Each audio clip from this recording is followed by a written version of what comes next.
घर में खुशी का माहौल छा गया जब सास को पता चला कि उनकी बहू के पांव भारी हैं। घर में बहू से एक बेटी तो पहले ही थी। अब सास को बहू से बेटे की चाह थी। सास ने पहले तो बहू का बड़ा लाड़ चाव किया, लेकिन 3 महीने बीतते ही जब बहू को परेशानी होना शुरू हुई, जिसके कारण सास को सबकी रोटियां बनानी पड़ी, क्योंकि बहू को रोटी बनाने से बदबू आती थी। फिर सास को मन मार के रोटियां बनानी पड़ती और फिर वह पूरी रसोई घर को बिखेर कर आ जाती और बाद में बहू से रसोई साफ करने को कहती। बहू बेचारी रसोई साफ करके कुछ खा भी नहीं पाती थी। 1-2 दिन तो ठीक चला, पर रोटी ना बनाने से बचने के लिए सास ने बहू पर ही इल्ज़ाम लगा दिया कि काम से बचने के लिए बहू बहाने बनाती है।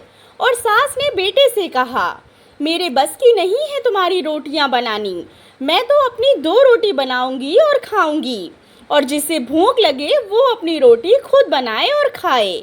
थोड़े दिन बाद पता चलता है कि उनकी बेटी भी गर्भवती है। बेटी माँ के पास आती है और कहती है, मम्मी मुझसे रोटी नहीं बनाई जाती है, मुझे रोटी में से बदबू आती है।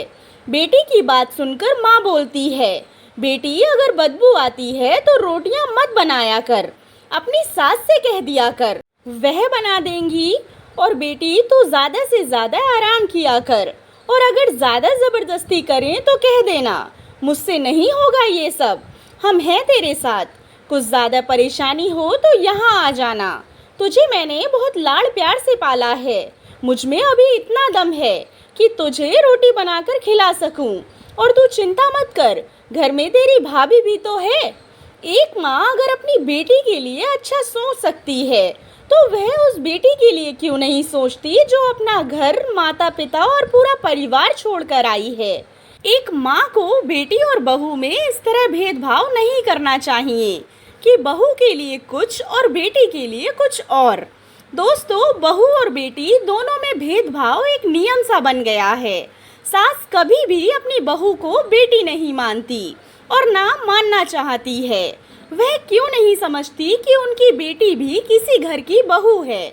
अगर हर परिवार अपनी बहू को बेटी बनाकर रखे तो किसी भी माँ की बेटी को परेशानी नहीं होगी। आशा करती हूँ आपको कहानी पसंद आई होगी।